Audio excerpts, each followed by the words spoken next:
결혼은 집안끼리의 만남 아닙니까? 저희 집안이 흉보이면 곤란하잖아요. 그 말 한마디에 만호의 젓가락이 허공에서 멈췄습니다. 형식적인 미소와 고상한 말투로 포장된 그 자리엔 모욕과 경멸이 가득했습니다. 파혼을 하든지 아니면 결혼식에 오시지 말든지 둘 중 하나 택해주세요. 순간 딸의 손이 덜덜 떨리기 시작했습니다. 그리고 아무 말 없이 자리에서 일어선 아버지 서만호. 고물상에서 녹슨 쇠붙이를 나르던 그 손이 청담동 빌딩 계약서에 도장을 찍는 순간 모든 게임의 규칙은 뒤바뀌었습니다. 오늘도 사연 시작합니다. 그 전에 구독과 좋아요 부탁드려요. 새벽 5시 30분, 아직 동도 트지 않은 시간. 서지영은 눈을 번쩍 뜨며 몸을 일으켰습니다. 반듯하게 정돈된 침대에서 일어난 그녀는 터벅터벅 부엌으로 향했습니다. 가스레인지 불을 켜고 냄비에 물을 붓고 된장 한 숟가락을 풀었습니다. 보글보글 양파와 애호박을 사각사각 썰어 넣자 부엌에 구수한 향이 퍼지기 시작했습니다. 그때 목재 계단을 삐걱이며 올라오는 묵직한 발걸음이 들려왔습니다. 고물상 1층에서 올라온 작업복 차림의 중년, 서지영의 아버지 서만호였습니다. 그의 손에는 거뭇한 기름때가 묻어 있었고 얼굴은 밤새 일한 듯 지쳐 있었습니다. 지영이 된장찌개 뚜껑을 열며 말했습니다. 아빠 식사하세요. 오늘 된장찌개 맛있게 끓였어요. 만호가 고개를 끄덕이며 손을 닦았습니다. 우리 딸이 해주는 밥은 늘 맛있지. 고마워, 지영아. 지영이 소박한 상 위에 반찬을 하나씩 놓으며 웃었습니다. 아빠가 더 고생하시잖아요. 고물 더미 정리하시느라 어젯밤 10시 넘어서 들어오셨죠? 만호는 딸의 얼굴을 조용히 바라보며 말없이 고개를 끄덕였습니다. 지영은 김치통을 열어 밥그릇 옆에 놓았습니다. 된장찌개, 계란말이, 김치, 오징어채 볶음까지 단출했지만 정성이 가득한 밥상이었습니다. 만호가 밥을 한술 뜨며 중얼거렸습니다. 이거 하나면 장관 밥상도 안 부럽지.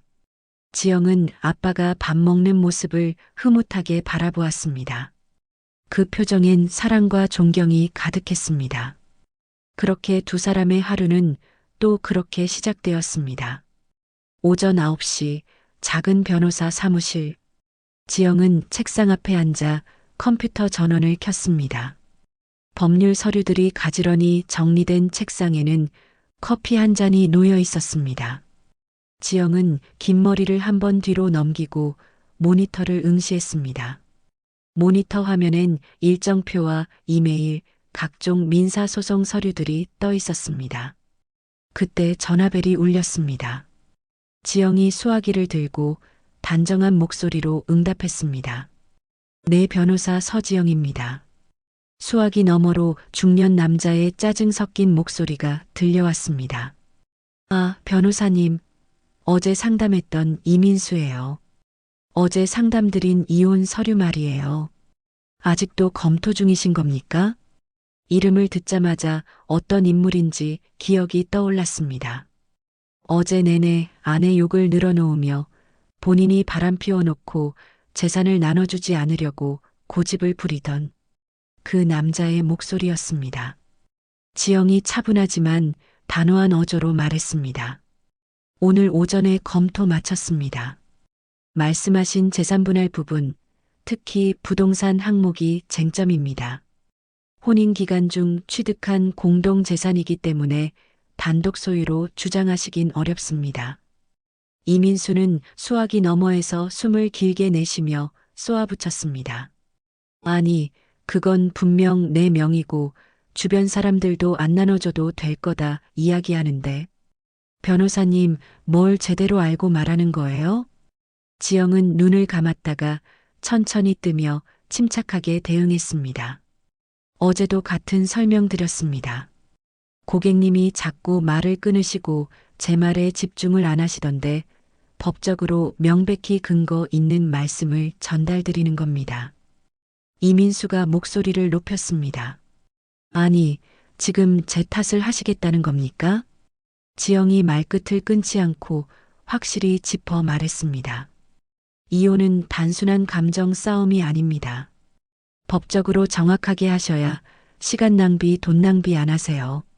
지금처럼 감정적으로 밀어붙이시면 협의가 깨지고 오히려 소송으로 번질 수 있습니다. 잠시 침묵이 흐른 후 이민수의 짧고 건조한 말이 들려왔습니다. 됐고요. 일단 빨리 처리나 좀 해주세요. 오늘 중으로요. 지영은 마지막까지 정중하게 대응했습니다. 네, 언제든 연락 주세요. 설명 다시 드리겠습니다. 통화를 마친 지영은 수화기를 내려놓고 의자에 깊게 몸을 기댔습니다. 뒤이어 예약된 상담 전화, 민사소장 초안 검토, 임대 분쟁 서류 대응까지 시간은 쉴 새 없이 흘렀고 점심은 김밥 한 줄로 때운 채 법원으로 향했습니다. 오후 재판을 마치고 돌아온 그녀는 사무실에 앉아 숨을 돌렸습니다. 창밖엔 벌써 어둠이 깔려 있었고 골목 가로등 불빛만 깜빡이고 있었습니다. 전쟁 같던 하루가 그렇게 겨우 끝났습니다. 똑딱똑딱 새벽 4시. 서만호는 조심스럽게 이불을 젖히고 침대에서 일어났습니다. 그는 딸이 있는 방 쪽을 힐끗 바라본 뒤 양말을 손에 쥐고 조용히 거실로 나왔습니다. 거실에 불을 켜지 않고 어둠 속에서 익숙한 손놀림으로 정장을 꺼냈습니다. 평소 입던 기름때 묻은 작업복이 아닌 다림질 선이 살아있는 회색 정장이었습니다. 넥타이를 매며 거울을 본 그의 얼굴은 무표정했지만 눈빛만은 날카로웠습니다. 현관문을 열고 고물상 뒤편의 작은 주차장으로 나가자 그곳엔 먼지 한 톨 없는 검은색 벤츠가 서 있었습니다. 만호는 뒷주머니에서 차키를 꺼내 리모컨을 눌렀습니다. 삑! 문이 열리는 소리에 고양이 한 마리가 달아났습니다. 30분 후 서만호의 벤츠는 청담동 고급 빌딩 앞에 도착했습니다. 경비원이 고개를 숙이며 차단기를 들어올리자 만호는 고개를 끄덕였습니다.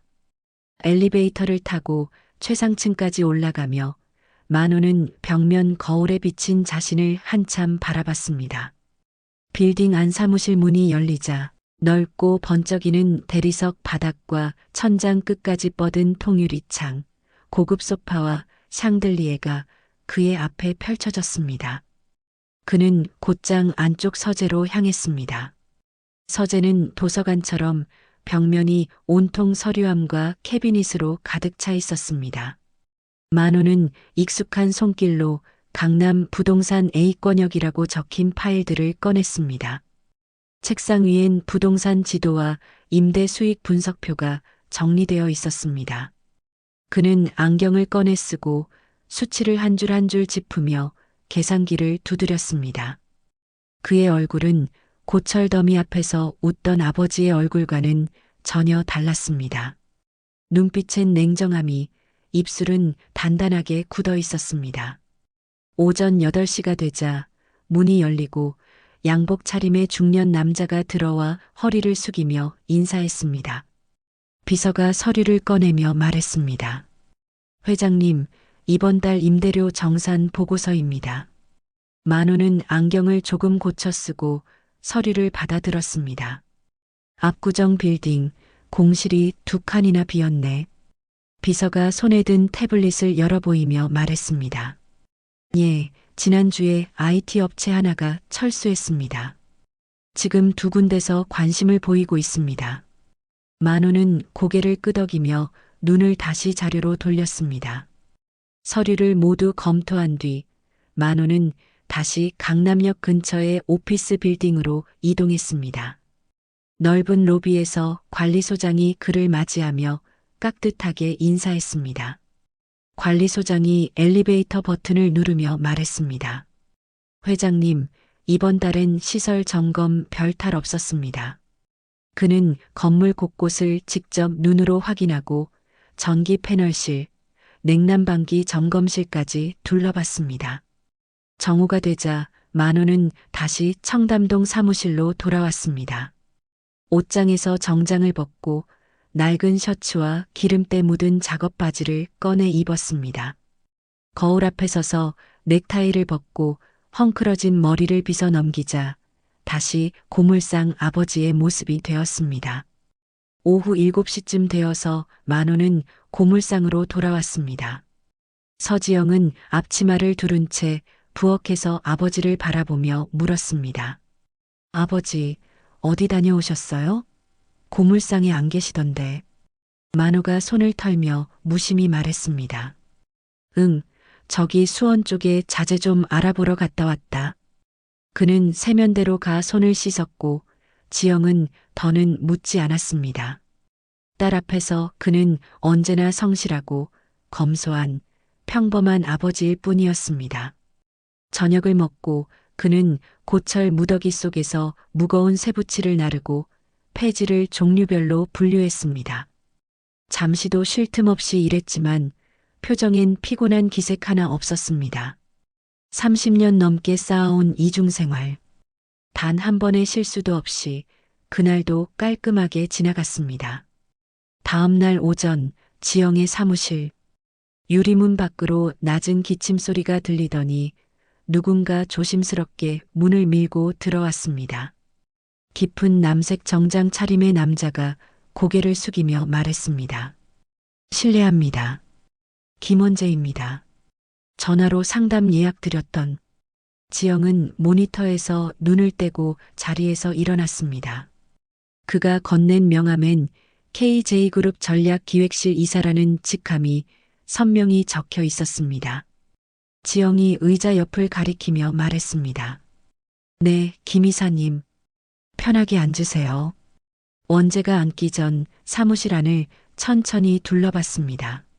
넓지 않은 공간이었지만 깨끗하게 정리된 책상과 작은 화분 하나, 그리고 벽에 걸린 자격증 액자가 눈에 들어왔습니다. 그는 조심스럽게 가방을 열고 도톰한 계약서 뭉치를 꺼내 지영에게 건넸습니다. 상업용 임대차 계약인데 조건이 좀 복잡해서요. 전체 검토를 부탁드리고 싶습니다.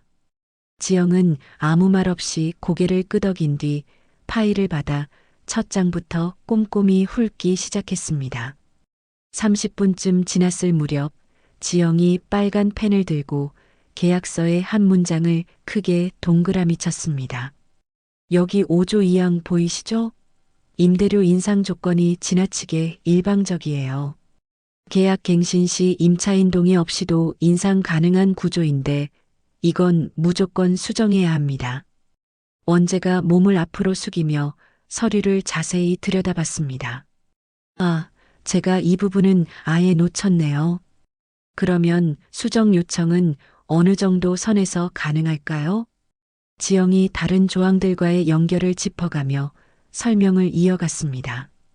임대인 측 주장도 있으니 인상률 상한을 명시하면 협상 여지는 있습니다. 대신 보증금 조항도 같이 손보셔야 하고요.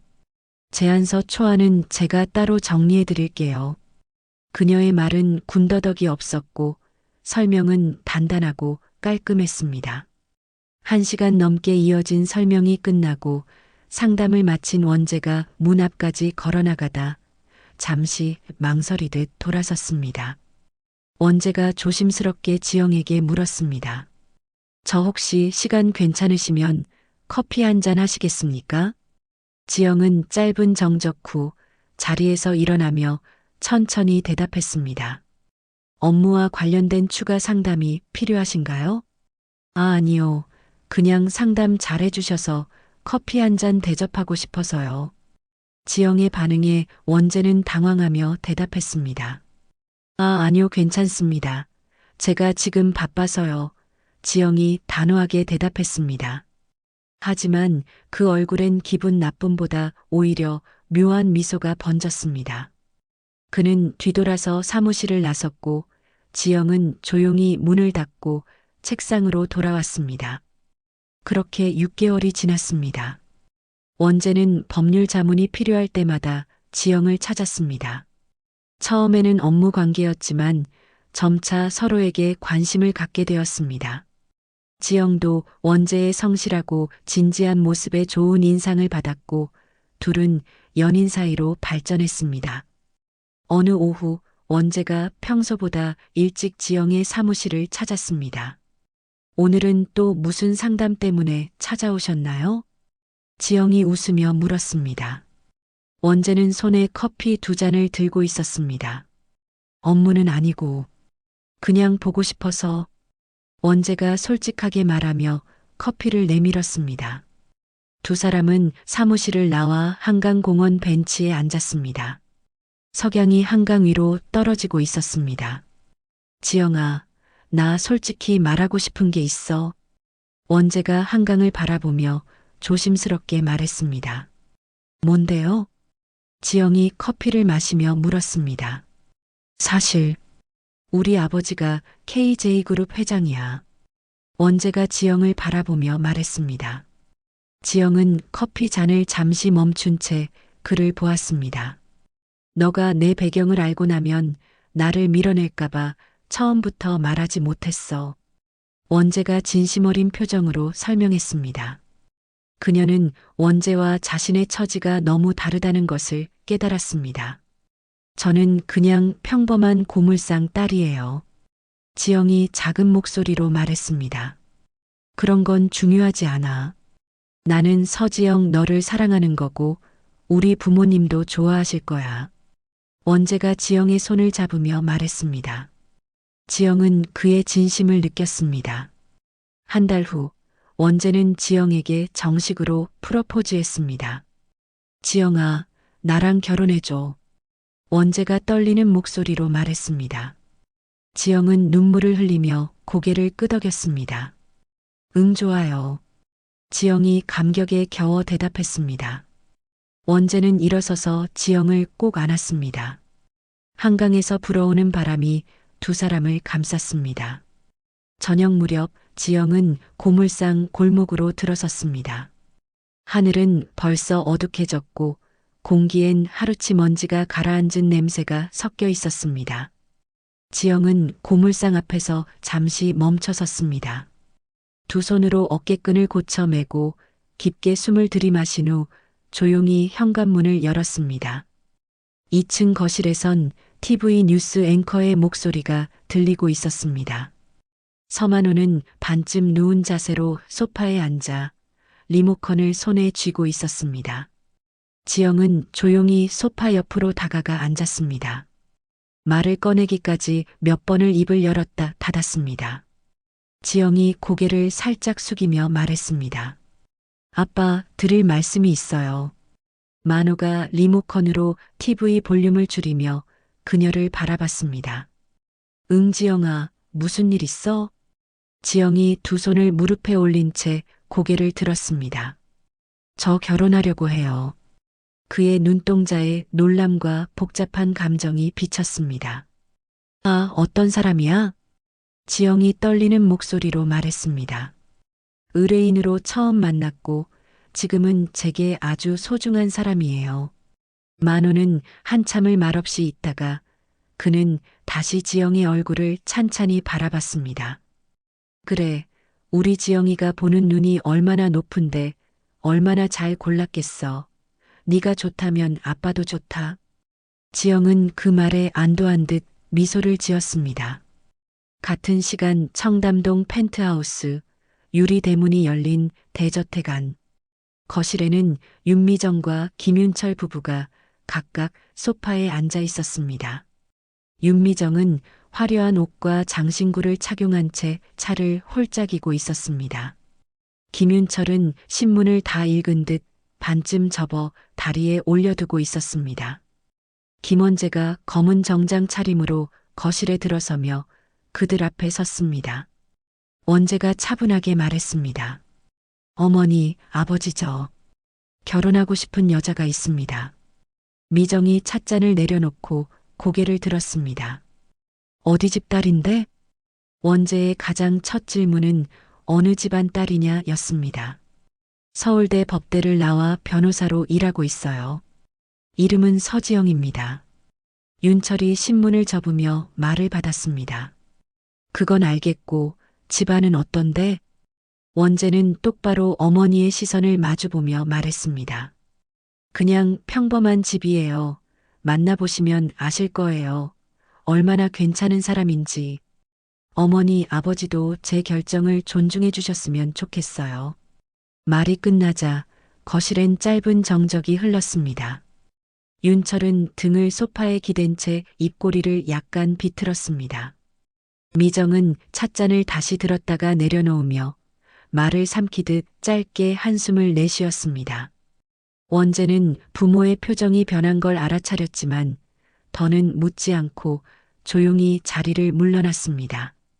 거실에 원재의 발소리가 사라지자 미정이 찬물보다 더 차가운 목소리로 말했습니다. 당장 말린다고 들을 애도 아니고 눈에 완전 콩깍지가 제대로 씌었네네. 윤철이 신문을 접어 테이블에 내려놓으며 코웃음을 쳤습니다. 서울대면 뭐해? 우리랑 결이 안 맞는데. 변호사 타이틀 하나로 재벌가에 발 붙일 수 있을 것 같나? 미정이 손등으로 찻잔 자국을 닦으며 대꾸했습니다. 그러니까요, 상견냐? 해보죠. 그쪽에서 알아서 이 집안은 건드리면 안 되겠구나. 느끼게 해줘야겠네요. 윤철이 고개를 끄덕이며 낮은 목소리로 말했습니다. 감히 이 집안을 뭘로 보고 말이야. 며느리 자리를 탐내. 미정은 조용히 자리에서 일어났습니다. 눈빛은 싸늘했고 입꼬리는 미세하게 올라가 있었습니다. 상견례 날 당일 아침 지영은 알람이 울리기도 전에 눈을 떴습니다. 이불을 젖히며 천천히 몸을 일으키는 그녀의 눈가엔 걱정과 설렘이 섞여 있었습니다. 옷장 앞에 선 지영은 한참을 고민한 끝에 단정한 흰 원피스를 꺼냈습니다. 거울 앞에서 여러 번 옷매무새를 정리하고 머리카락도 깔끔하게 묶었습니다. 차분한 듯 보였지만 손끝이 살짝 떨리고 있었습니다. 거실에서 인기척이 들리자 지영이 조심스럽게 방문을 열었습니다. 넥타이를 메고 있던 만호가 뒤돌아보며 말했습니다. 와, 우리 딸. 오늘 너무 예쁘다. 지영이 웃으며 어깨를 으쓱했습니다. 아빠가 양복 입은 거 엄청 오랜만에 보네요. 만호가 거울을 보며 머리를 빗어넘기고 말했습니다. 10년 전에 산 건데 아직 괜찮지? 지영이 다가가 넥타이를 매만지며 말했습니다. 그럼요, 진짜 멋있어요. 만호가 딸의 손길을 느끼며 천천히 고개를 끄덕였습니다. 긴장되지? 지영이 살짝 고개를 끄덕이며 말했습니다. 네, 조금요. 아빠는요? 만호가 손으로 그녀의 등을 가볍게 토닥이며 말했습니다. 나야 뭐. 우리 지영이 잘 자라줬으니 그쪽 부모님도 예쁘게 봐주시겠지. 지영의 입가에 조용한 미소가 번졌습니다. 그 말이 얼마나 큰 위로가 되는지 그녀는 말하지 않아도 알고 있었습니다. 같은 시각 청담동 펜트하우스 드레스룸. 윤미정은 거울 앞에 앉아 진주 귀걸이를 꺼내들고 있었습니다. 그리고 고급 명품 원피스를 차려입었습니다. 김윤철은 슈트 재킷을 걸친 뒤 손목 시계를 채우며 거울을 흘끗 바라봤습니다. 원재가 방문을 열고 들어오며 말했습니다.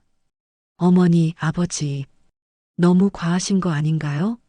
지영이 아버지께서 부담스러워할 수도 있어요. 미정이 립스틱을 바르며 말했습니다. 과하다니 예의야. 상견례는 처음 인사드리는 자리야. 우리도 사회적 위치가 있는 사람들인데 그냥 막 입고 가서야 되겠니? 윤철은 비서와 통화 중이었습니다. 청담동 그랜드 호텔 12층 최고급 룸. 시간 맞춰서 도착하게 해. 그는 통화를 끊고 원재를 향해 말했습니다. 여자 쪽에서 부담 느낄 거면 그건 그쪽 자격지심이지. 우리가 수준 낮춰야 할 이유는 없다. 원재는 두 사람을 바라보다 말없이 고개를 숙였습니다. 차마 더 말하지 못한 채 입술을 깨물었습니다. 오후 5시 서지영과 만호는 검정색 택시를 타고 청담동으로 향했습니다. 창밖으론 퇴근 차량들이 뒤엉켜 있었고 하늘은 벌써 어두워지기 시작했습니다. 지영이 무릎 위에서 두 손을 꼭 쥔 채 앉아 있었습니다. 만호는 그런 딸의 손을 조심스레 감싸 쥐었습니다. 걱정 마라, 지영아. 누구보다 자랑스러운 내 딸 예쁘게 봐주실 거야. 지영이 작게 숨을 들이마시며 말했습니다. 네, 아빠. 저 잘할게요. 그들의 택시는 잠시 후 호텔 정문 앞에 도착했습니다. 도어맨이 택시 문을 열자 만호는 허리를 펴고 먼저 내렸습니다. 지영은 가방끈을 고쳐 매고 뒤따라 내렸습니다. 반면 김 씨 가족은 고급 블랙 세단을 타고 도착했습니다. 운전기사가 문을 열어주자 윤철과 미정이 먼저 내렸습니다. 미정은 마지막으로 거울을 꺼내 립스틱을 다시 정돈했습니다. 원재가 앞서 나갔고 미정이 윤철 옆에서 작게 말했습니다. 상대방 아버지가 어떤 분인지 궁금하네요. 분수 모르는 사람이 높은 데에 기어오르면 어떤 꼴 나는지 똑똑히 보여드려야겠어요. 윤철이 코끝을 문지르며 말했습니다. 딸을 서울대까지 보냈으면 노력은 했겠지. 하지만 그런 건 어디까지나 개천에서 용난 경우지. 그들은 둘만의 대화를 속삭이며 상견례 장소로 향했습니다. 청담동 그랜드 호텔 12층. 예약된 최고급 프라이빗 룸 안으로 두 가족이 차례로 들어섰습니다. 천장에는 황금색 프레임의 샹들리에가 반짝이고 있었고 대리석 바닥 위로는 고급 원목 테이블이 길게 놓여 있었습니다. 지영은 고개를 숙인 채 자리로 걸어갔습니다. 낯선 호텔 향수 냄새와 무거운 분위기에 목이 타는 듯 했습니다. 김윤철이 자리에서 일어나 억지로 웃으며 말했습니다. 안녕하세요. 김윤철입니다. 바쁘신데 이렇게 와주셔서 감사합니다. 만호도 고개를 숙이며 공손히 대답했습니다. 서만호입니다. 저희 지영이 잘 부탁드립니다. 두 남자가 겉도는 인사를 주고받는 사이 윤미정은 지영과 만호의 옷차림을 빠르게 훑쳤습니다. 지영은 무채색 정장을 입고 있었고 만호의 양복은 소매 끝이 약간 해져 있었습니다. 미정이 억지로 미소를 지으며 약간 비아냥 거리는 말투로 말했습니다. 지영 씨, 만나서 반가워요. 인터넷 프로필 사진보다 훨씬 미인이네요. 지영이 당황한 듯 웃으며 말했습니다. 아, 감사합니다, 어머님. 미정은 자리에서 손거울을 꺼내 립스틱을 다시 정리했습니다. 말은 웃으며 했지만 표정은 전혀 웃고 있지 않았습니다. 잠시 후 웨이터가 은색 뚜껑이 덮인 코스 요리를 들고 들어왔습니다. 테이블 위에 놓인 음식들은 이름도 생소하고 먹는 법도 알 수 없었습니다. 지영이 포크와 나이프를 들고 망설이자 만호가 살짝 팔을 내밀었습니다. 그냥 편하게 먹어. 너무 신경 쓰지 마. 지영은 작게 고개를 끄덕였지만 얼굴은 이미 붉게 달아오르고 있었습니다. 그때 원재가 분위기를 바꾸려는 듯 입을 열었습니다. 원재가 밝게 웃으며 말했습니다. 지영이는 정말 인정받는 변호사예요. 의뢰인들한테 신뢰도 높고요. 김윤철이 고개를 끄덕이며 물었습니다. 그렇구나, 훌륭한 아가씨네. 요즘 같은 세상엔 법 쪽에도 쉽지 않죠. 어느 로펌에 있어요? 지영이 고개를 들고 차분히 말했습니다. 개인 사무실 운영하고 있습니다. 올해로 3년째입니다. 윤철은 표정을 바꾸지 않고 말했습니다. 아, 개인이요? 대형 로펌이 아니시군요. 규모가 작으면 사건 수임도 쉽지 않지 않나요? 지영이 당황하지 않으려 애쓰며 말했습니다. 저는 소규모지만 고객들에게 믿음 가는 변호사가 되려고 노력하고 있습니다. 그래서 소개로 오시는 분도 많고요. 미정이 컵을 내려놓으며 말했습니다. 직원은 몇 명 정도? 아, 저 혼자 하고 있습니다. 지영이 침착하게 이야기했습니다. 그럼 직원도 없이 혼자 하세요? 상담, 서류, 재판까지 전부? 지영이 고개를 끄덕이며 대답했습니다. 네, 대부분 직접 처리하고 있습니다. 미정은 원재 쪽으로 고개를 돌려 작게 말했습니다. 직원 월급 줄 정도로 운영이 안 되나 보네. 그 말에 테이블 위로 짧은 정적이 흘렀습니다. 만호는 조용히 수저를 놓고 물을 한 모금 마셨습니다. 눈빛은 움직이지 않았지만 손등에 힘이 들어가 있었습니다. 윤철은 고개를 약간 갸웃하며 말했습니다. 지영 씨 아버님께선 어떤 일을 하시나요? 만호가 짧게 웃으며 대답했습니다. 네, 고물상 일을 하고 있습니다. 30년 넘게 하고 있습니다. 미정이 잔을 내려놓으며 되물었습니다. 고물상이요? 지영이 숨을 고르며 다시 말했습니다. 네, 폐지랑 고철 같은 거 수거해서 분류하고 판매하시는 일을 하세요. 30년 넘게 한 분야에서 열심히 일해 오셨습니다. 그녀의 목소리는 작아졌지만 애써 떨림을 감추려 애썼습니다. 윤철이 한쪽 입꼬리를 올리며 말했습니다. 그렇군요. 참 세상엔 다양한 삶이 있네요. 말투는 공손했지만 말의 끝은 전혀 그렇지 않았습니다. 윤철이 짧게 박수를 치며 이어나갔습니다. 그래도 자식 교육 잘 시키셨네요. 그런 일 하시면서 딸을 서울대까지 보내셨다니 참 대단하십니다. 그 말에는 기름기 없는 공허한 웃음이 묻어 있었습니다. 미정도 따라 웃으며 말했습니다. 근데 요즘은 고철 가격이 많이 떨어졌다던데요? 그런 일도 영향을 많이 받겠어요. 만호는 그 말에 아무런 표정 변화 없이 물을 또 한 모금 마셨습니다. 지영은 잔을 손에 든 채 이미 차갑게 식은 국을 바라보고 있었습니다. 시간은 흘렀지만 마음이 따뜻해지는 말 한마디는 나오지 않았습니다. 그들의 공간 안에는 형식과 체면만이 가득했습니다. 디저트가 나올 때쯤 미정이 본격적인 질문을 시작했습니다. 너희 둘은 결혼식은 어디서 올릴 예정이니? 미정이 찻잔에 티스푼을 돌리며 만호를 바라보고 말했습니다. 결혼은 두 사람만의 일이 아니니까요. 혼수나 예당 같은 건 어느 정도 준비가 돼 있는지 궁금해서요. 지영이 순간 숨을 멈췄습니다.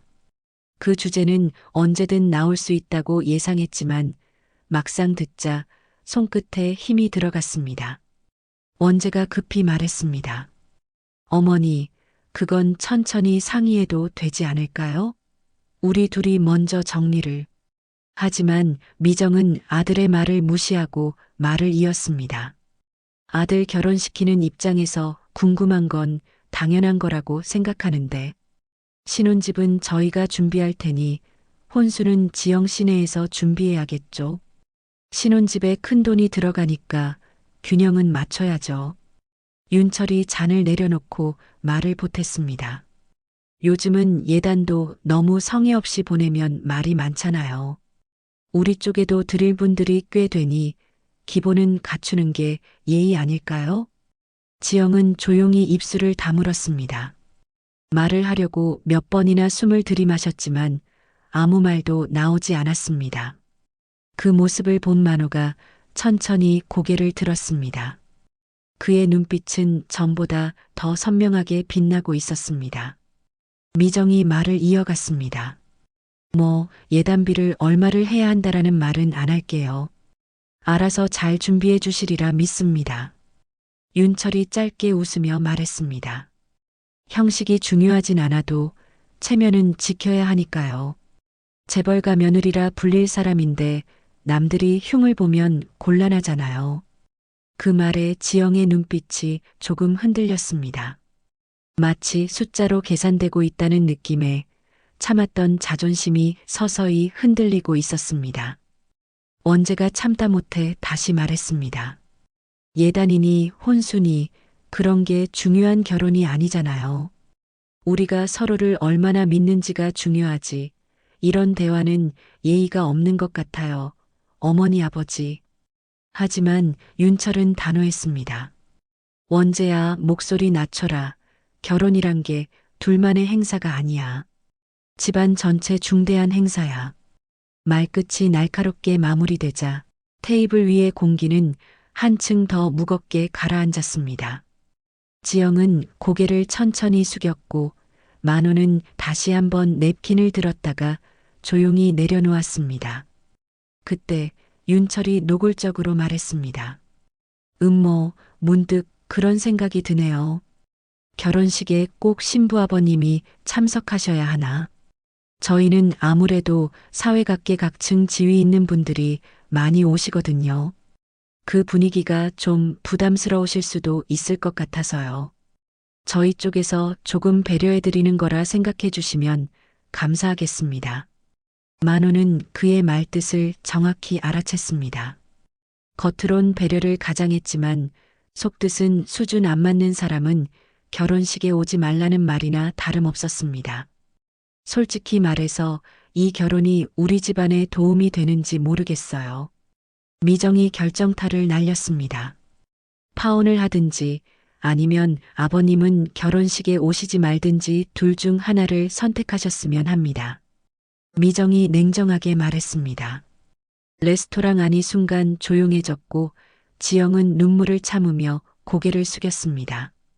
미정의 차가운 말이 끝나자마자 서만호는 조용히 냅킨을 식탁 위에 올려놓았습니다. 만호는 깊은 숨을 들이마시고 조용히 딸을 향해 말했습니다. 지영아, 일어나자. 지영은 떨리는 손으로 무릎 위에 얹은 손을 풀었습니다. 천천히 고개를 들자 눈가는 벌겋게 물들어 있었습니다.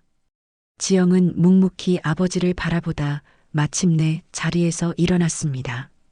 입술은 파르르 떨렸고 손끝에는 힘이 없었습니다. 미정이 놀란 눈으로 그들을 바라보며 말했습니다. 어머, 어디 가시려고요? 식사 아직 다 안 끝났는데요? 만호는 천천히 그녀를 바라보았습니다. 그의 눈빛은 분노도 격앙도 아닌 냉정한 단절로 가득 차 있었습니다. 만호가 차분하게 말했습니다. 다음에 다시 뵙겠습니다. 그의 말은 짧았지만 묘하게 묵직하게 떨어졌습니다. 그리고는 지영의 손을 잡고 레스토랑을 나갔습니다. 원재가 지영을 따라가려 일어났습니다. 그때 미정이 그의 팔을 붙잡고 나지막하지만 단호하게 말했습니다. 원재야, 앉아라. 그 말 한마디에 원재는 굳은 채 멈춰 섰습니다. 두 손은 허공에 멈췄고 표정은 혼란으로 가득했습니다. 윤철이 몸을 앞으로 기울이며 미정에게 비아냥거리며 말했습니다. 다시 뵙긴 뭘 다시 뵈. 다신 볼 일 없을 것 같은데. 미정이 찻잔을 만지작거리며 말했습니다. 근데 뭔가 좀 이상하네요. 기죽을 만도 하고 화낼 만도 한데 뭐 저리 당당하게 나가지. 뭔가 있는 사람처럼. 윤철은 코웃음을 치며 말했습니다. 고물상 사장이 뭐 있어 봤자지. 고물상 사장 주제에 어디를 넘봐. 택시 안에서 지영은 계속 눈물을 흘렸습니다. 만호는 딸의 손을 잡고 조용히 위로했습니다. 고물상이 있는 동네로 돌아가는 길이 유독 멀게 느껴졌습니다. 아빠, 정말 죄송해요. 지영이 만호를 바라보며 말했습니다. 지영아, 너는 잘못한 게 없다. 만호가 딸의 눈물을 닦아주며 말했습니다.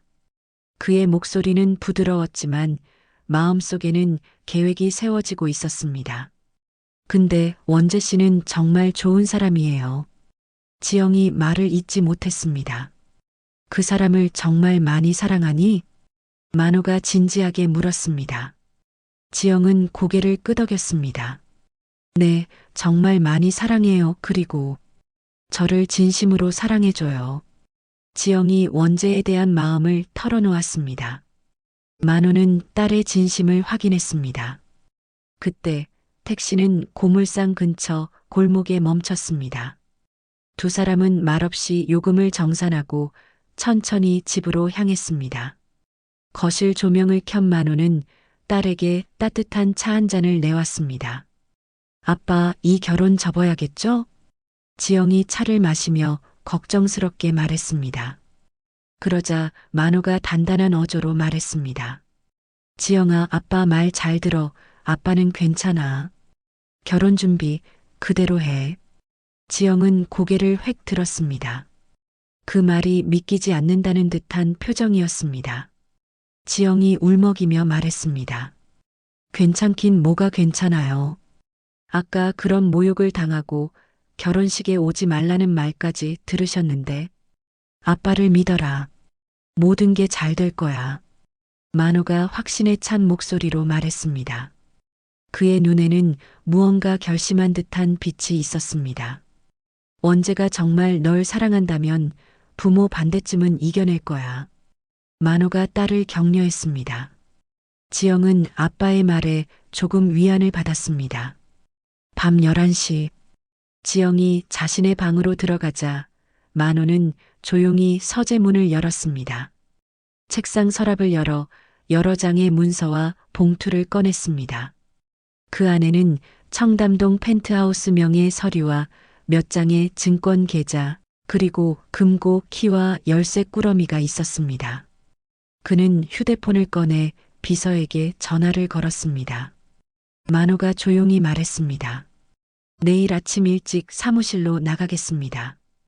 비서가 놀란 듯 물었습니다. 회장님, 뭔가 급한 일 있으신가요? 만호는 짧게 침묵을 두었다가 차분하게 말했습니다. 큰 결정을 내릴 일이 생겼습니다. 전화를 끄는 그는 창밖을 바라보았습니다. 빗방울이 유리창에 조용히 부딪히고 있었습니다. 상견례 다음 날 오전, 만호는 평소보다 일찍 청담동 사무실에 도착했습니다. 비서가 커피를 내오며 조심스럽게 물었습니다. 회장님, 어제 상견례는 어떠셨습니까? 만호는 창밖을 바라보며 잠시 침묵했습니다. 그의 눈빛에는 차가운 결의가 서려 있었습니다. 김윤철 회사와의 신규 투자권 보류하라고 전해 비서가 메모하며 고개를 끄덕였습니다. 추가로 김윤철 회사와 예정된 사업 파트너십 미팅들 일정 조정해 우리 쪽 사정으로 몇 주 정도 미뤄달라고 해. 비서가 메모하며 고개를 끄덕였습니다. 만호는 서류를 정리하며 더 말했습니다. 그리고 김윤철 회사 관련 투자 검토 회의들 모두 연기 처리해. 급할 것 없으니 천천히 검토하자고 해. 3일 후 김윤철의 회사 사무실. 비서가 급히 들어와 서류를 내밀었습니다. 회장님, 투자 관련해서 연락이 왔습니다. 윤철이 서류를 받아보며 물었습니다. 신규 투자권 승인 났나? 그게 보류한다고 합니다. 추가 검토가 필요하다는 입장이라고. 윤철은 눈썹을 찌푸렸습니다. 평소 같으면 즉시 승인되던 건이었습니다. 이유는 KJ그룹의 가치를 다시 평가해 봐야겠다고 합니다. 다음 날 오전 청담동 펜트하우스 복도에 구두 굽소리가 울려 퍼졌습니다. 관리사무소 직원이 서류 봉투를 들고 미정의 집 초인종을 눌렀습니다. 집 안에서는 실크 가운을 걸친 미정이 샹들리에 아래 거실에서 커피잔을 들고 있다가 걸음을 옮겼습니다. 그녀는 초인종을 누른 사람이 누구인지 확인하고 문을 반쯤 열었습니다. 미정이 커피잔을 내려놓으며 말했습니다. 무슨 일이시죠? 직원이 고개를 살짝 숙이며 서류 봉투를 내밀었습니다.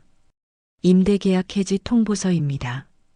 건물주 직권으로 3개월 후에 이사 나가셔야 합니다.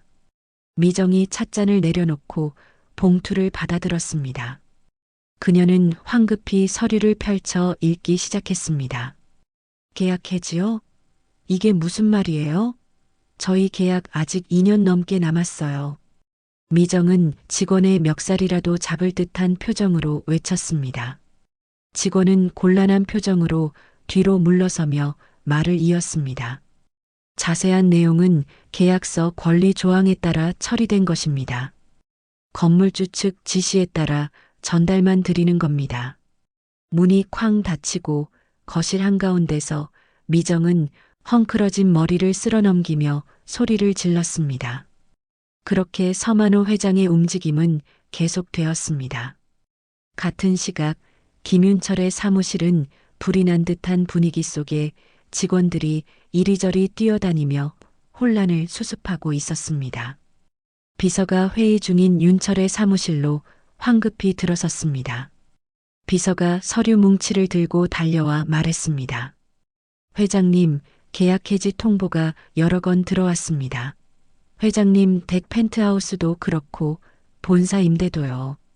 윤철이 놀란 눈으로 서류를 낚아채며 외쳤습니다. 갑자기 이게 다 뭐야? 아니 무슨 일이 한꺼번에 터져? 말이 돼? 비서가 종이를 뒤적이며 말했습니다. 계약서에 명시된 조항에 따라 건물주 직권으로 해지된다고 합니다. 윤철이 조급한 목소리로 끼어들었습니다. 아니 이렇게 말도 안 되는 일을 벌이는 건물주는 도대체 누구야? 비서가 조심스레 대답했습니다. 서만호 회장님이라고 되어 있습니다. 그 이름이 나오자 김윤철은 인터넷에 서만호 회장을 검색했습니다. 그리고 그의 눈동자가 흔들렸습니다. 순간 전날의 상견례 장면이 머릿속을 스치고 지나갔습니다. 관시사무소 직원이 다녀간 후 미정은 휴대폰을 손에 꼭 쥐고 윤철에게 전화를 걸었습니다. 미정이 다급한 목소리로 말했습니다. 여보, 무슨 일이에요? 펜트하우스 계약 해지 통보가 왔어요. 윤철이 목소리를 낮춰 대답했습니다. 여기도 마찬가지야. 회사 사무실도 투자 계약도 다 엉망이야. 건물주가 서만호라고. 미정이 핸드폰을 든 손을 떨며 벽에 기대섰습니다. 서만호? 서만호가 누군데요? 지영이 아버지, 어제 상견례에서 만났던. 윤철이 말끝을 흐리며 대답했습니다. 그 고물상이요? 미정은 화들짝 놀라며 말을 더듬었습니다. 한편 청담동 일대의 부동산 중개인들은 오전부터 분주하게 움직이고 있었습니다. 펜트하우스 관련 계약 정리 지시가 들어왔고 투자자 문의가 이어졌습니다. 모두가 무슨 일이 벌어졌는지 정확히는 몰랐지만 단 하나는 분명했습니다. 서만호라는 이름이 조용히 그러나 단단하게 판을 흔들기 시작한 것입니다. 3일 뒤 오전 10시 만호는 정중한 양복을 입고 청담동 펜트하우스를 향했습니다. 그의 옆에는 평소 업무를 도와주던 비서가 함께 있었습니다. 엘리베이터에서 최상층 버튼을 누르며 만호는 마음을 가다듬었습니다. 30년 만에 진짜 모습으로 이곳을 찾는 것이었습니다. 펜트하우스 현관 앞에서 만호가 초인종을 눌렀습니다. 미정이 문을 열었을 때 그녀의 얼굴은 이미 창백했습니다. 지난 3일간 언론 보도와 각종 통보 때문에 잠을 제대로 자지 못한 티가 났습니다. 서 회장님. 미정이 떨리는 목소리로 인사했습니다. 만호는 표정 변화 없이 고개만 가볍게 끄덕였습니다. 들어가도 되겠습니까? 만호가 정중하지만 차가운 목소리로 물었습니다. 미정은 급히 문을 활짝 열고 길을 비켜주었습니다. 거실에서 윤철이 서둘러 일어났습니다. 그는 상견례 때와는 완전히 다른 모습이었습니다. 자신감 넘치던 얼굴에는 초조함과 불안이 가득했습니다. 회장님 찾아와 주셔서 감사합니다. 윤철이 90도로 허리를 숙이며 인사했습니다. 만호는 소파에 앉지 않고 서 있었습니다. 미정이 갑자기 무릎을 꿇었습니다. 명품 옷을 입은 그녀가 바닥에 무릎을 대는 모습은 충격적이었습니다. 회장님, 정말 죄송합니다. 몰라봬서 그런 무례한 말을. 미정이 눈물을 흘리며 고개를 숙였습니다. 그녀의 목소리는 떨리고 있었습니다. 윤철도 아내 옆에 무릎을 꿇었습니다. 저희가 잘못했습니다. 저희 그 투자 없이는 회사에 타격이 큽니다. 제발 다시 한 번만 검토해 주세요. 윤철이 바닥에 이마를 대며 빌었습니다. 상견례 때 보였던 오만한 모습은 온데간데 없었습니다. 만호는 그들을 내려다보며 잠시 말이 없었습니다. 비서는 옆에서 조용히 서 있었습니다. 거실의 정적이 길게 이어졌습니다. 지영이에게 한 말을 기억하십니까? 만호가 드디어 입을 열었습니다. 미정은 고개를 들어 만호를 바라봤습니다. 파혼을 하든지 아빠가 결혼식에 오지 말든지 선택하라고 하셨죠. 만호가 차가운 목소리로 그날의 말을 되짚었습니다. 미정의 얼굴이 더욱 창백해졌습니다. 그때는 정말 몰라서. 미정이 변명하려 했지만 말이 막혔습니다. 사람을 얕보면 결국 가장 낮은 곳에 있게 되는 건 본인입니다. 그 말을 들은 윤철과 미정은 아무 말도 할 수 없었습니다. 만호는 더 이상 말하지 않고 등을 돌렸습니다. 그는 미련 없이 현관으로 향했습니다. 비서가 그 뒤를 따랐습니다. 회장님, 회장님. 미정이 무릎을 꿇은 채로 부르짖었습니다. 하지만 만호는 뒤돌아보지 않았습니다. 현관문이 닫히자 펜트하우스는 정적에 휩싸였습니다. 미정은 바닥에 주저앉아 눈물을 흘렸습니다. 윤철은 소파에 털썩 앉으며 머리를 감쌌습니다. 밤이 깊은 시간 조용한 거실에 조명만이 따뜻하게 켜져 있었습니다. 서만호는 소파에 앉아 창밖을 바라보고 있었고 지영은 조심스럽게 현관문을 열고 들어왔습니다. 아빠. 지영도 이 소식들을 윤재를 통해서 들어 알고 있었습니다. 지영아, 잠깐 앉아볼래? 지영은 조심스럽게 아버지 앞에 앉았습니다. 잠시 침묵이 흐른 뒤 만호가 조용히 입을 열었습니다. 나는 가진 걸 드러내며 사는 법을 택하지 않았단다. 그의 목소리는 평온했지만 그 속에는 수십 년 세월의 무게가 묻어 있었습니다. 세상엔 두 부류의 사람이 있어. 가진 걸 보여주며 우쭐대는 사람, 그리고 가진 걸 지키며 조용히 살아가는 사람. 나는 후자였지. 지영은 고개를 숙이며 들었습니다. 사람은 가진 것으로 평가받아선 안 된다고 믿었다. 그래서 너에게도 그걸 가르치고 싶었고. 만호는 지영의 두 손을 감싸쥐었습니다.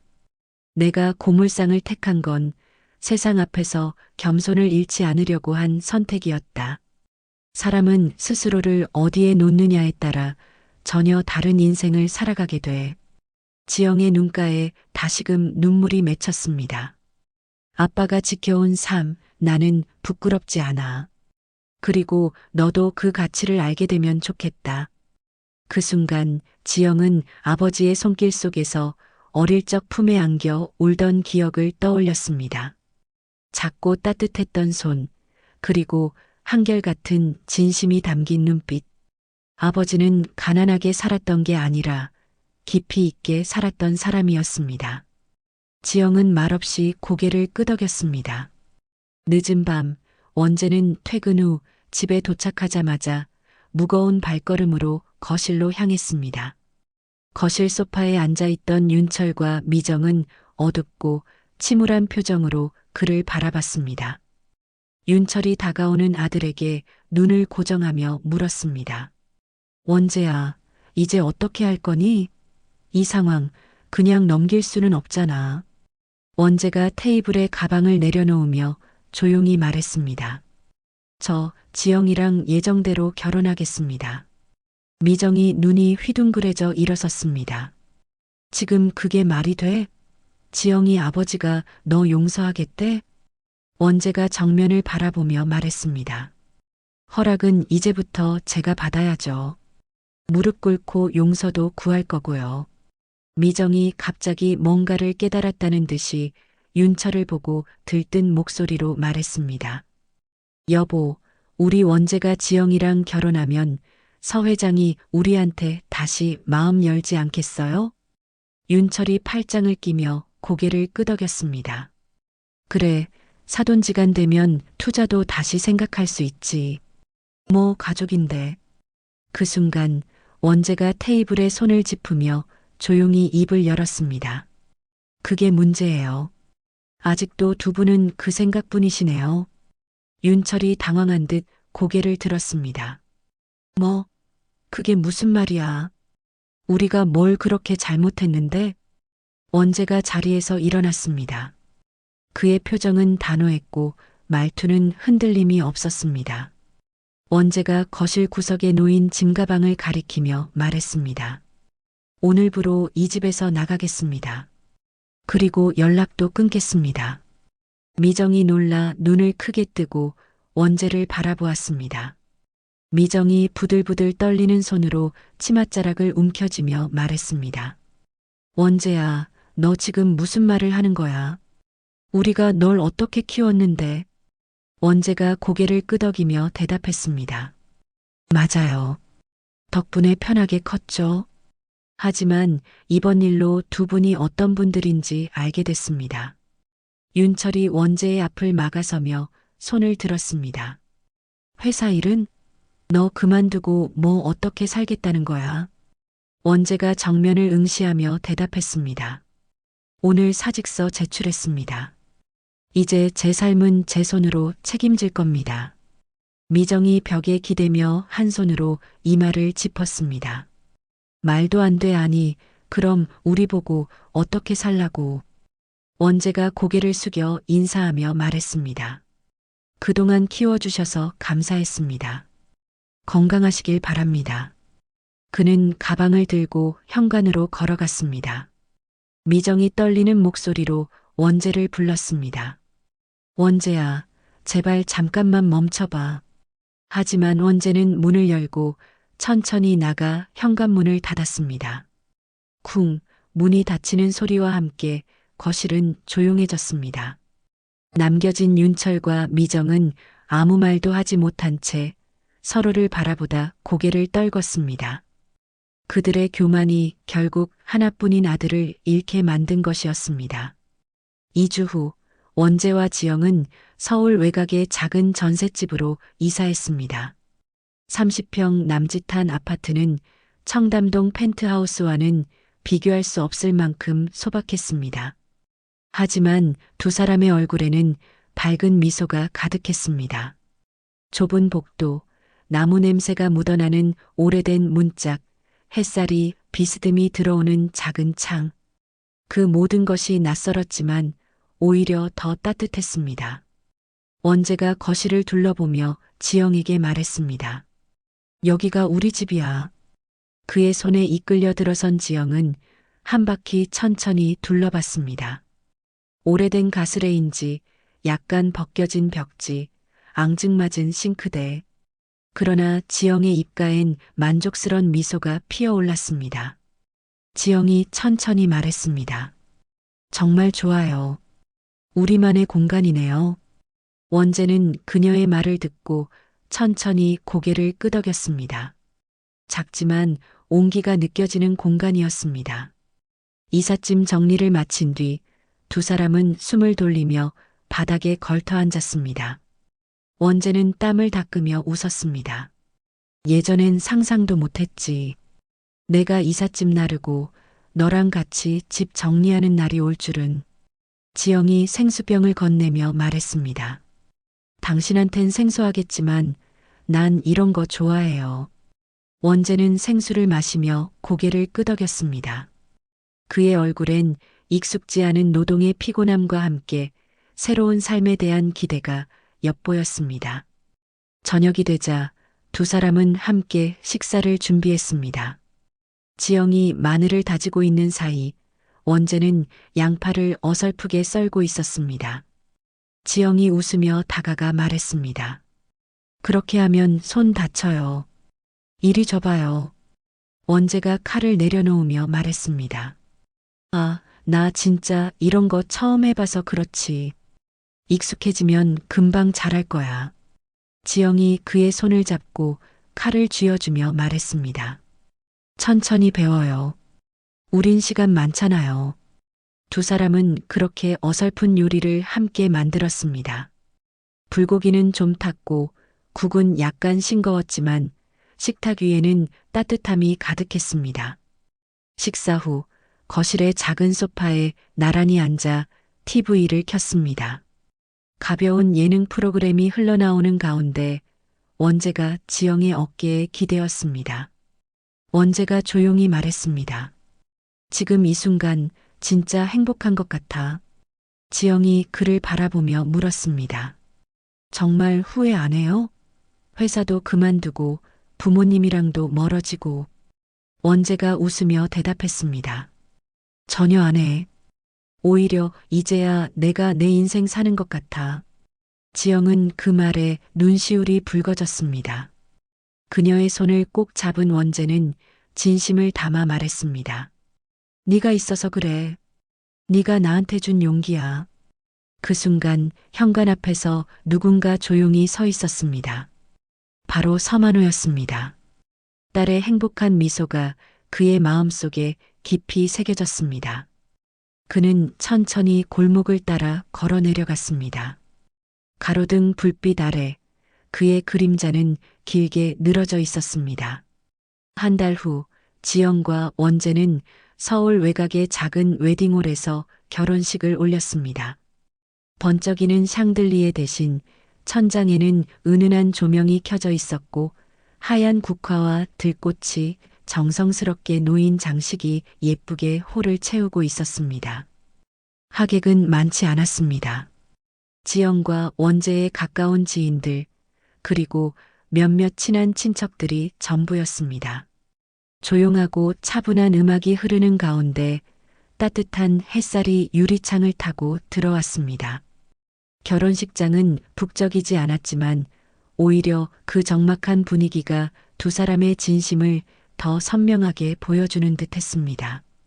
검은 정장의 하얀 셔츠, 단정한 구두를 신은 서만호가 문을 열고 들어섰습니다.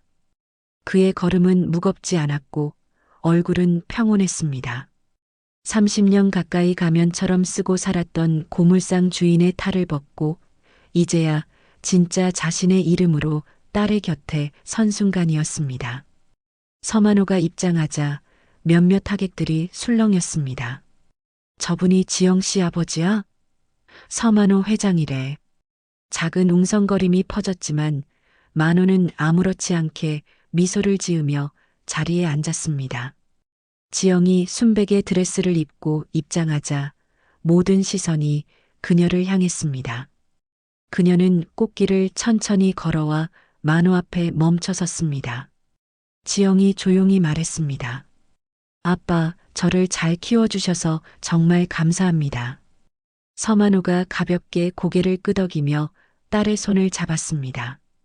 그의 눈가는 살짝 붉어져 있었습니다. 이렇게 예쁠 줄이야, 지영아. 지영은 웃으며 눈물을 훔쳤습니다. 그 순간 그 어떤 말보다도 더 따뜻한 감정이 두 사람 사이에 흘렀습니다. 주례는 지영의 대학 시절 은사였던 법대 교수가 맡았습니다. 그는 짧지만 의미 있는 말을 건넸습니다. 두 사람은 법보다 더 중요한 믿음과 신뢰를 서로에게 가졌습니다. 그것이 이 결혼의 진짜 기반입니다. 원재와 지영은 서로를 바라보며 서약을 주고받았습니다. 떨리는 목소리로 원재가 말했습니다.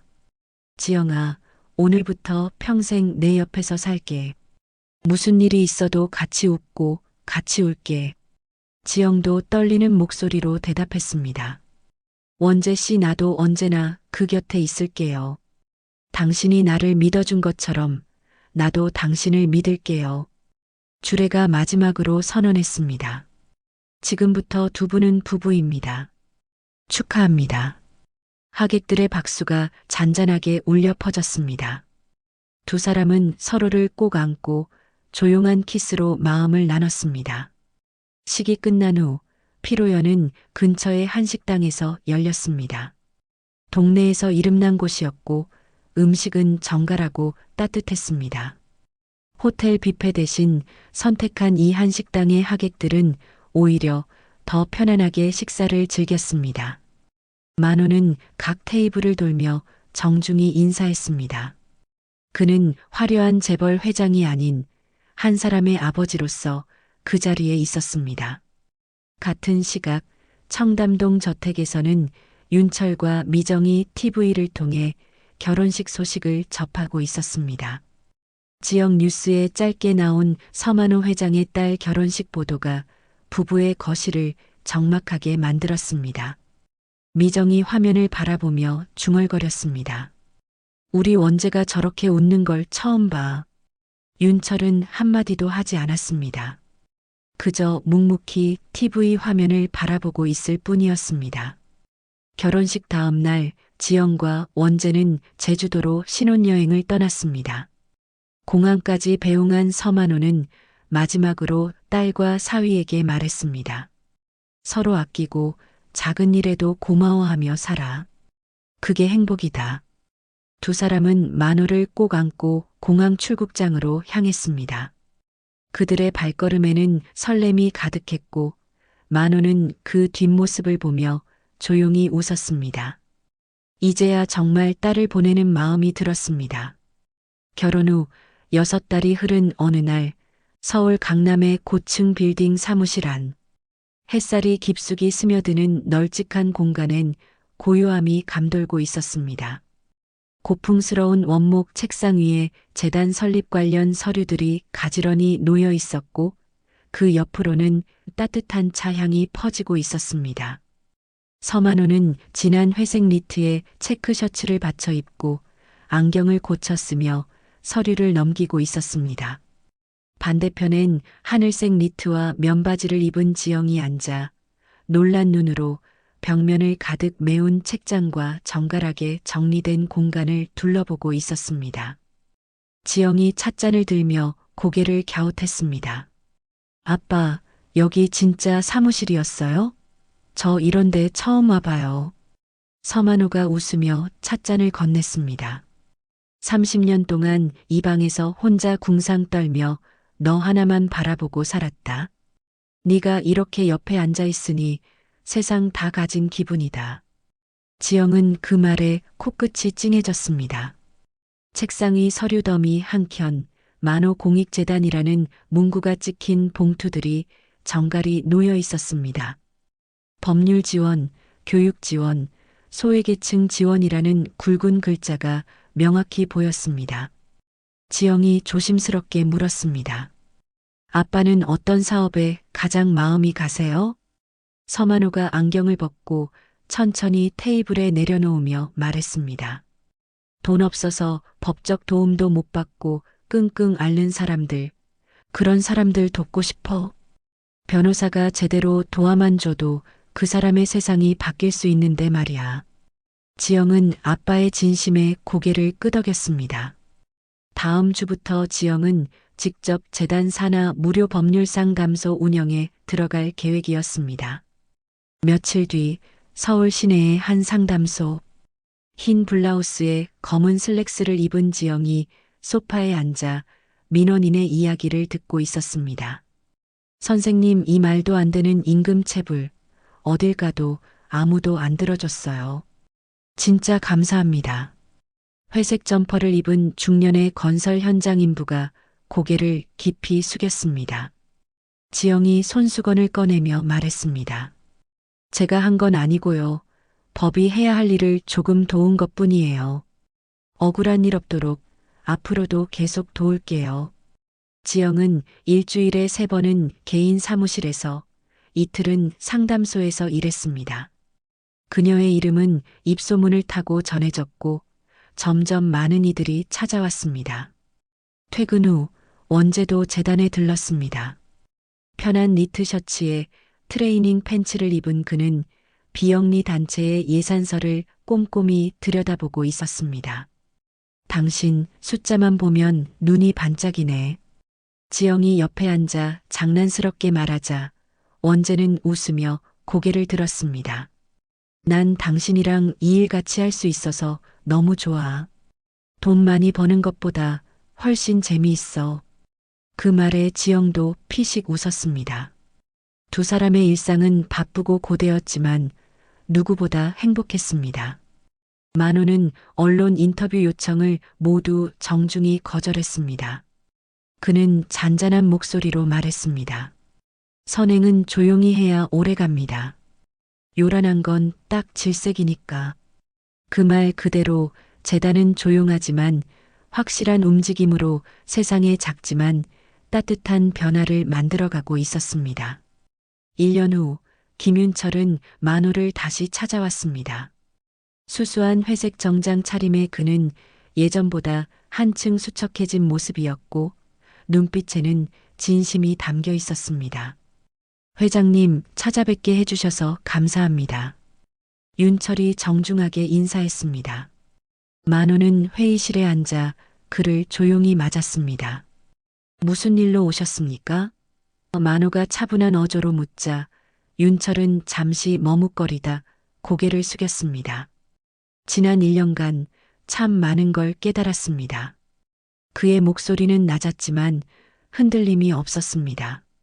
저희 부부가 얼마나 잘못된 잣대로 사람을 보고 있었는지, 얼마나 교만했는지 지금에서야 뼈저리게 느낍니다.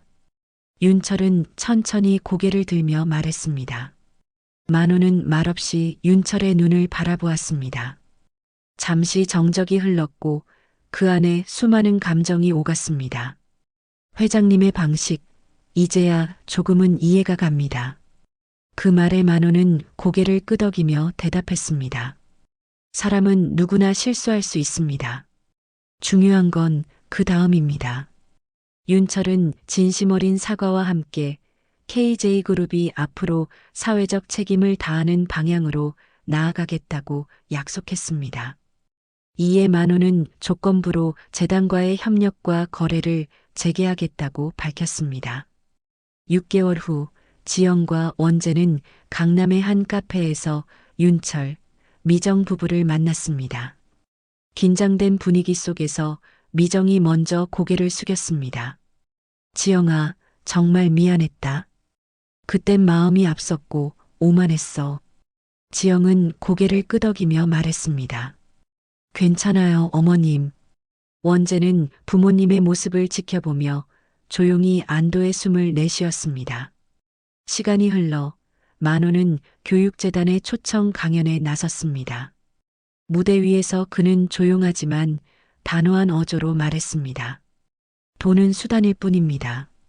사람의 가치를 재는 기준이 되어선 안 됩니다. 품격은 배려에서 시작합니다. 청중석에서는 큰 박수가 터져 나왔습니다. 지영은 공익 변호사로 활동하며 법률 사각지대에 놓인 사람들을 돕는 일에 전념했습니다. 그녀의 이야기는 언론을 통해 알려지며 많은 이들에게 감동을 주었습니다. 어느 저녁 만호는 지영과 원재의 집을 찾았습니다. 단정한 식탁 위에 가족들이 둘러앉아 웃음꽃을 피웠습니다. 아빠, 정말 감사해요. 지영이 조용히 말하자 만호는 눈가에 잔잔한 미소를 머금었습니다. 내가 너희에게 해줄 수 있는 건 더 나은 세상을 살아갈 용기를 심어주는 거였단다. 그 말에 원재도 고개를 끄덕이며 말했습니다. 아버님 덕분에 우리 부부는 참 괜찮은 길 위에 있습니다. 이야기는 이렇게 조용히 끝을 맺었습니다. 한 사람의 바른 뜻이 한 가정을 살리고 한 회사를 바꾸고 결국은 세상을 조금 더 따뜻하게 만들었습니다. 이 사연을 들으면서 전 한 가지 확실히 느꼈습니다. 사람을 겉모습이나 직업, 배경으로 판단하는 순간 우리는 그 사람의 소중한 것을 놓칠 수 있다는 것을요. 이 사연이 누군가에겐 위로가 또 누군가에겐 깨달음이 되길 바랍니다. 이야기가 마음에 드셨다면 좋아요도 꼭 눌러주시고요. 댓글도 남겨주세요. 앞으로 더 따뜻하고 감동적인 이야기로 찾아뵐게요. 감사합니다.